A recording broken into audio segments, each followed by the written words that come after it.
저 말인가요? 내 이름은 종타쿠 오덕이죠. 우리 종도 여러분, 오늘 하루 어떠셨나요?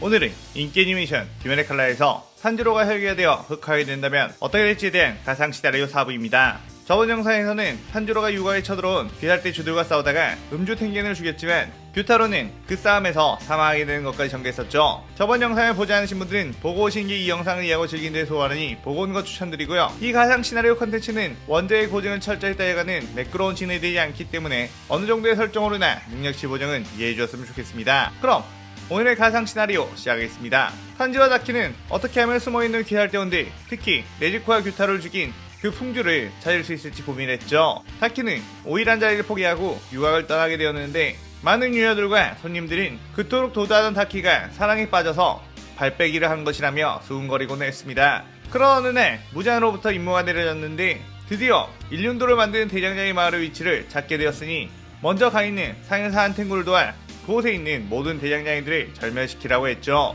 다키와 탄지로는 곧바로 그곳으로 향해 뛰어갔고 꼬불꼬불하게 미로처럼 막혀져 있는 길을 헤치고 가느라 꽤나 애를 먹었는데 대장장이 마을에 어느 정도 가까이 가자 인간들의 피냄새가 흘러나왔고 탄지로는 그 냄새로 방향을 확실하게 잡고 나아갔죠. 그곳에는 이미 한탱구의 분신들이 여러 대장장이들을 죽인 상태라는 거 알았습니다. 그런데 옆에 커다란 바위틈에서 오, 너네가 지원을 와줬군.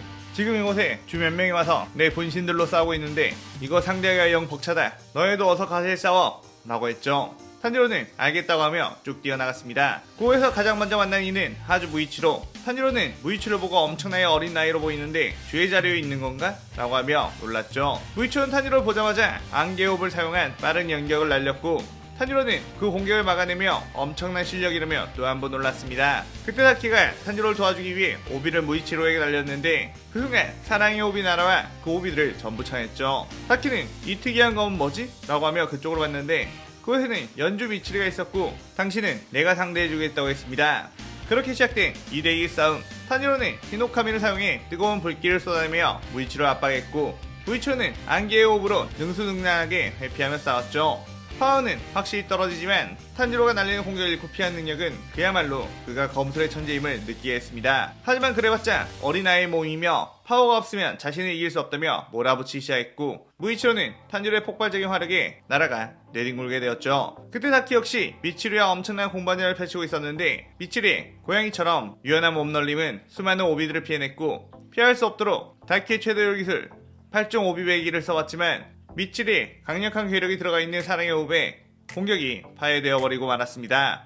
다키는 이 무식한 여자는 뭐냐며 인간 여자가 이런 힘을 가지고 있을 수 있는 거냐고 놀랐죠.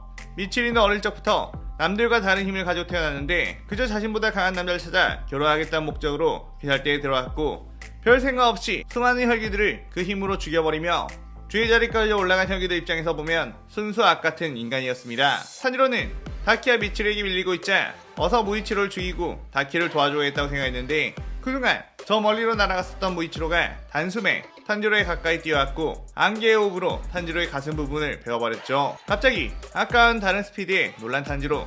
자세히 보니 그의 얼굴에는 반점이 드러나 있었습니다. 하지만 탄지로 역시 무이치로의 각성에 맞춰 히노카미의 불꽃에 화력을 더욱 올렸고 무이치로와 치열한 공방전을 펼쳤죠. 무이치로는 탄지로에게 베인 상처에 고통도 못 느끼는 것처럼 미친듯이 계속 달려들었고 탄지로는 그의 오싹한 기분까지 들었습니다. 탄지로는 천재 검사인 무이치로의 동작들을 보며 자신의 검술에 조금씩 응용을 해보면 어떨까 라는 생각이 들었고 지금까지 본 귀살대 검사들의 전집중 호흡을 따라했죠. 무이치로는 탄지로가 호흡을 따라 쓰자 엄청나게 놀라며 당황했는데 지금껏 호흡을 쓴다는 혈기는 들어본 적이 없었기 때문이었습니다. 무이치로는 탄지로가 호흡을 완벽하게 쓰기 전에 막아야 한다고 빠르게 공격을 했는데 순간 탄지로는 엄청난 속도의 발도로 무이치로의 한쪽 팔을 날려버렸죠. 탄지로는 호흡을 쓰기 시작하면서 어릴 적 아빠 탄지로에게 배웠던 히노카미 카구라의 동작들을 생생히 기억이 나기 시작했고 호흡과 그 동작들을 함께 사용하니 엄청나게 날카로운 검술이 나온다는 걸 깨달았습니다. 무이치로는 팔 한쪽을 잃었지만 곧바로 지혈한 후 아무렇지도 않게 다시 덤벼들려고 했죠. 탄지로는 그 기회에 놀라며 어째서 그렇게까지 혈기들을 죽이려 가는 것이냐고 물었습니다. 그러자 무이치로는 혈기들은 내 형을 죽였기에 나는 혈기들에게 복수하고자 한다 라고 말했고 탄지로는 나 역시 귀살대에게 동생을 잃었어. 서로에게 입장이 있는 것이니 여기서 죽더라도 불만 없겠지? 라고 하며 해외호흡을 사용했죠. 무이치로는 덤덤하게 그래 지옥에 나가라 라고 하며 안개업을 사용했습니다. 그렇게 둘은 부딪혔고 엄청난 화력과 더불어 강력한 검술을 사용한 탄지로는 무이치로에게 영역을 날려 몸 이곳저곳을 베어버린 후 마무리로 강력한 참격을 꽂으려고 했죠. 무이치로는 순간적으로 엄청난 데미지를 입자 어린 몸이 버티지 못하고 칼을 손에서 놓쳤습니다. 그렇게 패배를 예감하고 눈을 감는 무이치로. 하지만 그 순간 미츠리가 사랑의 호흡으로 탄지로의 공격을 막아 피해를 줄였고 무이치로는 정신을 잃게 되었죠. 미츠리는 다키를 상대하다가 무이치로의 위기를 보고 다키를 제쳐놓고 탄지로를 막은 거였습니다. 탄지로는 다키가 미츠리의 공격에 만신창이가 되어 있는 걸 보고 엄청나게 열받았고 다키를 걷는 것에 보상을 톡톡히 치르게 해주겠다고 했죠. 미츠리는 쓰러진 무이치로를 보고 저건 엄청난 실력의 혁이라는 것을 알았고 공포에 짓눌렸습니다. 탄지로는 미츠리에게 뛰어가 헤어 공격을 퍼붓었고 미츠리는 그것을 쳐내려고 했지만 탄지로의 주변의 화염 때문에 쉽지 않았고 탄지로의 검을 막다가 날아가 나무에 부딪혀 철퍼덕 당해 쓰러졌죠. 하지만 미츠리는 곧바로 일어나며 몸을 툴툴 털었고 탄지로는 저 여자 엄청나게 튼튼한 몸을 지녔군 이라고 생각했습니다. 미츠리는 자신보다 강한 상대와의 싸움에서 공포와 긴장이 더욱 쏟았는데 그러자 스물스물 반점이 발현되었죠. 탄지로는 무이치로도 그렇고 미츠리도 그렇고 저 반점은 마치 혈기들이 가지고 있는 그런 것과 비슷하다고 생각했습니다. 미츠리는 반점으로 인해 한층 더 강력해진 사랑의 호흡으로 탄지로를 압박해보려고 했지만 이미 해의 호흡에 익숙해져가는 탄지로에게는 닿지 않았고 탄지로는 미츠리의 온몸을 연기역으로 상처를 입히기 시작했죠. 하지만 미츠리는 유연하게 탄지로의 치명타를 피하자 탄지로는 일단 저 다리부터 못쓰게 해야겠다며 허벅지를 노렸고 허벅지를 크게 베인 미츠리는 기동성이 떨어져 제대로 움직이지 못한 상황이 되었습니다. 특히 탄지로의 공격은 화상 피해로 그 상처 주변이 타들어가기 때문에 치료를 한다고 해도 다리를 예전처럼은 절대로 쓸 수 없었죠. 이제 슬슬 너도 죽어라 라고 하며 탄지로가 미츠리를 베어내려고 했는데 그때 다키가 탄지로 라고 불렀고 탄지로가 다키 쪽을 보니 오바나이가 다키의 목에 칼을 겨누고 있었습니다. 오바나이는 미츠리를 공격한다면 이 여자의 목을 베어버리겠다 라고 했고 탄지로는 그 말을 듣자 미츠리를 마무리 지을 수가 없었죠. 탄지로는 미츠리, 오바나이는 다키 이렇게 언제라도 서로의 여자를 베어버릴 수 있는 상황. 오바나이는 상현 한테구의 본체를 찾아 죽이고 오는 길에 멀리서 싸우고 있는 이들을 발견했는데 탄지로가 미츠리를 공격하려고 할 때 거기까지 가기 촉박해 다키를 인질로 잡은 거였습니다. 내신 탄지로가 다키가 어떻게 돼도 상관없다며 미츠리를 죽여버리면 어떻게 하나 사실상 도박에 건 것이나 다름없었는데 탄지로가 미츠리를 공격하지 못하자 오바나이는 탄지로 역시 자신이 미츠리를 사랑하고 지켜야 하는 것과 같은 상황이라는 걸 간파했죠. 오바나이는 탄지로에게 각자 여자들을 놔주고 둘이서 승부를 보는 것이 어떻겠냐고 제안했고 탄지로는 원하는 바라고 했습니다. 탄지로는 오바나이와 대치를 하자 곧바로 엄청난 분노가 들끓었는데 그는 저번에 사네미와 함께 규타를 죽인 검사라는 걸 알아봤기 때문이었죠. 곧바로 탄지로는 속공을 개시했고 오바나이는 뱀의 호흡으로 맞받아쳤습니다. 오바나이 역시 파워에서는 엄청난 수준은 아니었지만 3년 전 다이어군주로서 엄청난 테크닉을 구사하며 대응했고 규타로가 이기지 못한 것도 어느 정도 이해가 간다고 생각이 되었습니다. 오바나이 역시 싸운 도중에 반점이 발현되었고 기묘한 움직임의 호흡으로 탄지로의 몸 이곳저곳에 상처를 입혔습니다. 탄지로는 분노한 상태로 싸웠기에 동작 하나하나에 너무 많은 힘이 들어가 커졌고 오바나이는 냉철하게 그것들을 유도해 피해냈죠. 탄지로는 계속 자신의 공격을 빗나가고 자신이 데미지를 입자 지금까지 만난 주들 중 가장 까다로운 상대라는 걸 인정했고 차가운 마음으로 이자를 상대하지 않으면 자신의 목이 날아갈 수도 있다는 생각을 했습니다. 탄지로는 마음을 비우고 복수라는 감정을 꾹꾹 집어넣은 뒤 다시 호흡을 했고 오바나이는 그 틈을 노린다며 뛰어들어왔죠. 하지만 탄지로에게 마음을 비우는 시간은 찰나와도 같았고 곧장 자신을 향해 칼길을 띠고 들어오는 오바나이를 느끼며 그대로 칼과 칼길이 부딪혔습니다. 힘 자체는 주들 중에서도 그리 강하지 않고 체구도 크지 않았던 오바나이는 그대로 탄지로의 칼에 의한 충격으로 날아갔고 땅에 뒹굴었죠. 오바나이는 자신의 신체를 이용해 물 흐르듯이 상대의 공격을 흘려보내고 공격하는 게 특징이었기에 칼길이 부딪히면 승산이 없었습니다. 탄지로는 오바나이에 대한 공략법을 알자 그대로 뛰어가 일부러 오바나이가 흘려보낼 수 있도록 공격을 했고 오바나이가 그 공격을 흘린 뒤 카운터를 칠 수 있도록 했죠. 탄지로의 계략대로 오바나이는 카운터 공격했는데 탄지로는 그 카운터를 강력한 힘을 실은 칼로 맞받아쳤고 오바나이의 칼은 그 충격에 부러져 버리며 오바나이는 튕겨져 나갔습니다. 승기를 잡은 탄지로는 그대로 나아가 오바나이의 온몸을 베어버렸고 오바나이는 피를 토하며 쓰러졌죠.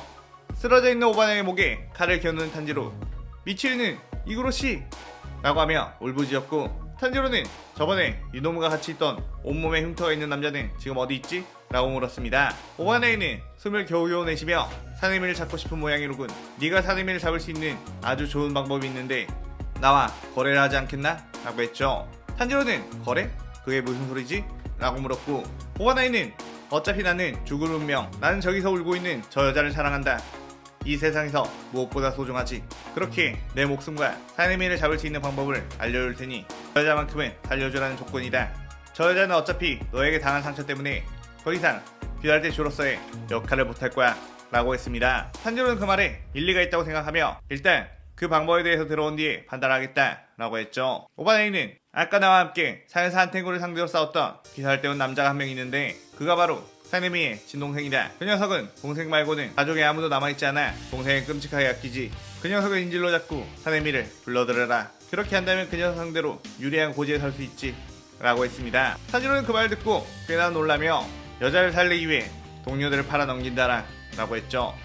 그러자 오바나이는 씁쓸하게 웃으며 그래, 비열하고 쓰레기같이 보이겠지만 너라면 다른 혈기들과 저 여자 혈기 중 한 명을 선택하라 한다면 어떻게 할 것 같나? 라고 묻자 탄지로는 아무 대답을 하지 못했습니다. 탄지로는 좋다, 너와의 거래를 수락하지.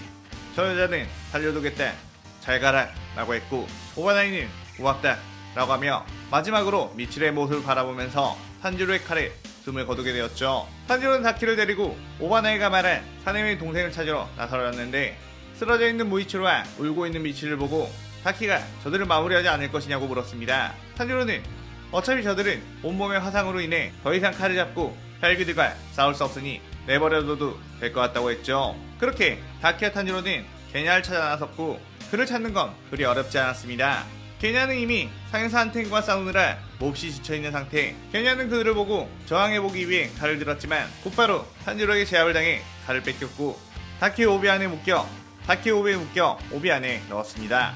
탄지로는 살아남은 기살대원에게 풍주사님에게 전화라고 우린 나타공산에 있을 테니 동생을 구하고 싶다면 찾아오라 전화라고 했죠. 그렇게 탄지로와 다키는 게냐를 데리고 나타공산으로 사라졌고 기살대에서는 이 사건으로 인해 발칵 뒤집어졌습니다. 1년도 만든 장인들이 전부 죽게 되었고 3명의 전력이 죽거나 부상을 입었기 때문이었죠. 더군다나 사내미는 이 혈기 자식들을 전부 죽이겠다고 하며 나타공산으로 당장 쳐들어간다고 했기에 모두가 엄청난 긴장 상태에 빠졌습니다.